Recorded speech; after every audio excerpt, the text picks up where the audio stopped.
Mister Shafiqul Alam, তিনি নিজেকে সত্যবাদী, মহাসত্যবাদী হিসেবে দাবি করার চেষ্টা করছেন। একজন ব্যক্তি নিজেকে মহাসত্যবাদী হিসেবে দাবি কখন করেন? যখন আসলে সেই ব্যক্তি সত্যের বাইরে থাকেন। মিস্টার শফিক তিনি তার ফেসবুক পেজে একটি পোস্ট দিয়েছেন, যেই পোস্টে কিছু সাংবাদিককে আক্রমণ করেছেন, কিছু ব্যক্তিকে যারা ইউটিউবে কথা বলেন তাদেরকে আক্রমণ করেছেন। সেই জায়গা থেকে আমি নিজেও তার এই কথাগুলোর কিছু জবাব দিতে চাই, যেহেতু আমাদের সাংবাদিকতার মান নিয়ে তিনি প্রশ্ন তুলেছেন। তিনি কি বলেছেন আগে সেটুকু একটু আপনাদের জানিয়ে রাখি। তিনি তার ফেসবুক পেজে বলছেন, কিছু ইউটিউবার সিদ্ধান্তে পৌঁছেছেন যে আমি মিথ্যাবাদী। তাদের উৎস ভারতীয় কিছু সংবাদপত্র, আর ওই ভারতীয়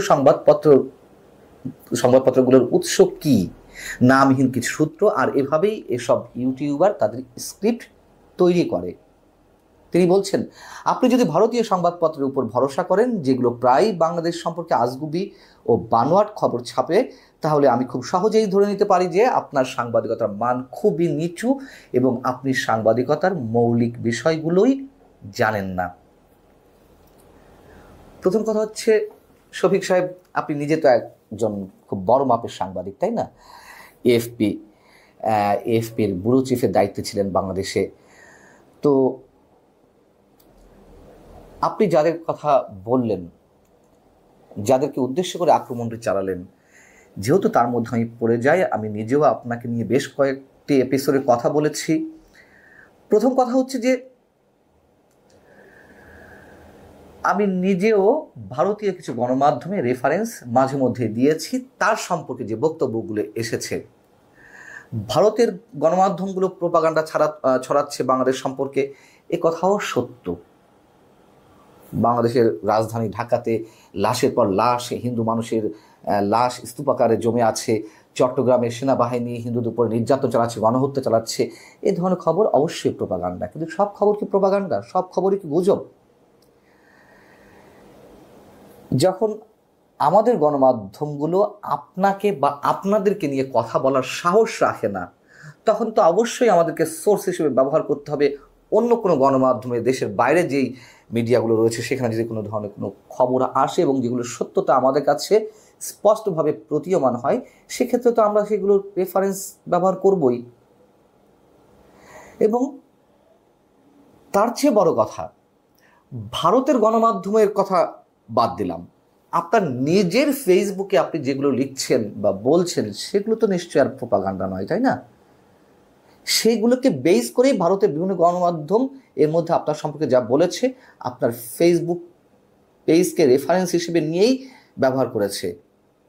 এবং আমরাও আপনার ফেসবুকের নানান ধরনের তথ্য, নানান ধরনের অপতথ্য, নানান ধরনের স্ট্যাটাস, এইগুলোকে নিয়েই আমরা আপনার সম্পর্কে কথা বলেছি।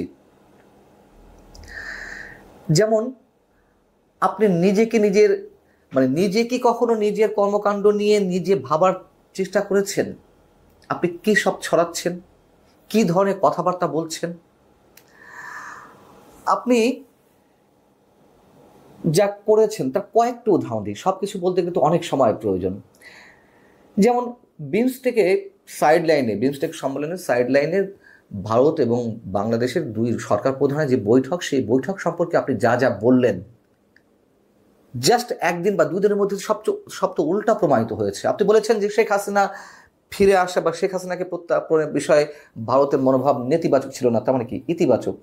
সেই প্রমাণ পাওয়া গেছে। বরঞ্চ শুরু থেকে আমরা বলে আসছি ভারত তার জায়গায় স্ট্যান্ড নিয়ে আছে এবং সেটি প্রতিমানে হয়েছে। ব্যাখ্যার আগে দিয়েছে, নতুন করে দিতে চায় না। আপনি বলেছেন যে প্রধান উপদেষ্টা ডক্টর মোহাম্মদ ইউনূসের প্রতি যে সম্মান জানিয়েছেন এবং ভারতের প্রধানমন্ত্রী নরেন্দ্র মোদী তিনি বলেছেন যে শেখ হাসিনার সময় আপনি অত্যাচারিত হয়েছে, ইত্যাদি ইত্যাদি অনেক কিছু বলে আপনি প্রমাণ করার চেষ্টা করেছেন যে কি অসাধারণ সম্মান প্রদর্শন করা হয়েছে ডক্টর মোহাম্মদ ইউনূসের প্রতি।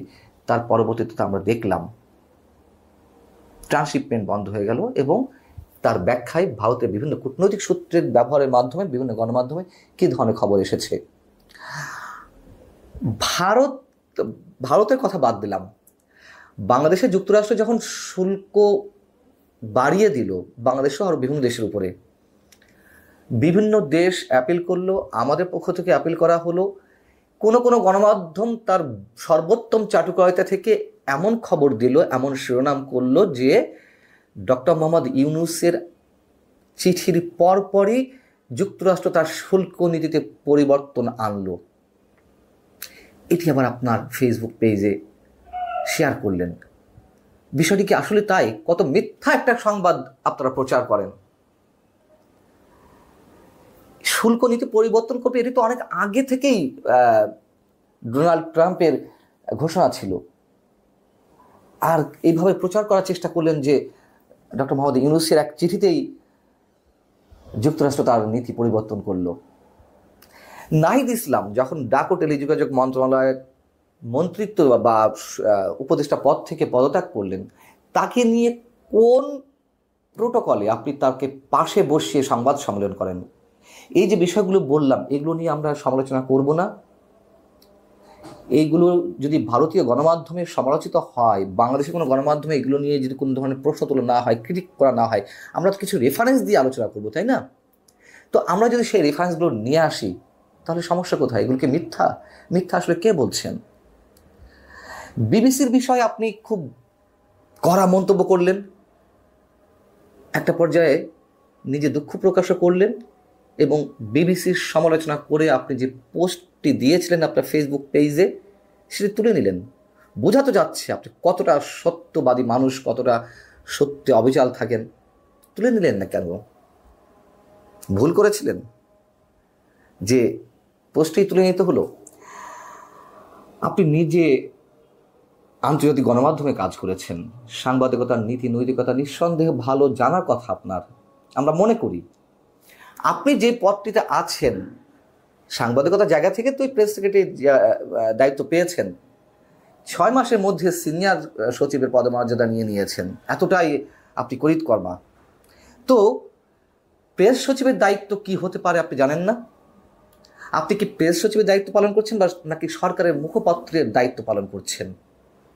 প্রেস সচিবের দায়িত্ব পালন করলে শুধুমাত্র মানে প্রধান উপদেষ্টা প্রেস সচিব যদি হয়ে থাকেন, প্রধান উপদেষ্টা যে বক্তব্যগুলো শুধু সেগুলো জাতির সামনে, মিডিয়ার সামনে কনভে করার দায়িত্ব আপনার।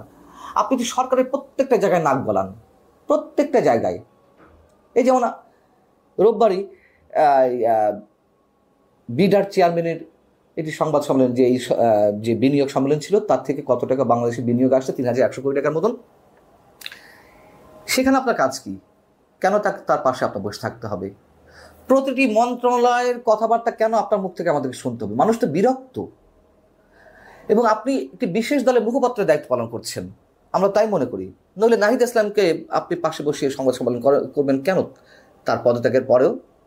কেন আপনি বলেন যে নাহিদ ইসলাম বাংলাদেশের প্রধানমন্ত্রী হওয়ার যোগ্যতা রাখেন? কেন আপনি একটি বিশেষ দল জাতীয় নাগরিক পার্টি বা জাতীয় নাগরিক কমিটির পক্ষে সাফাই দেওয়ার চেষ্টা করেন সবসময় এবং তাদের নেতাদেরকে সামনে নিয়ে এসে আপনি প্রচারণা চালান?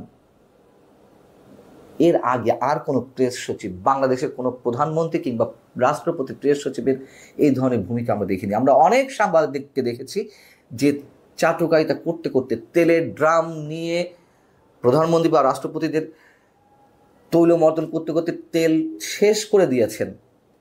একটা পর্যায়ে প্রেস সচিবের দায়িত্ব পেয়েছেন, কিন্তু দায়িত্ব পাওয়ার পর আর তিনি ওই কাজটি করেননি। তিনি তার ব্যক্তিত্ব বজায় রেখে তার কাজটি করে গেছেন।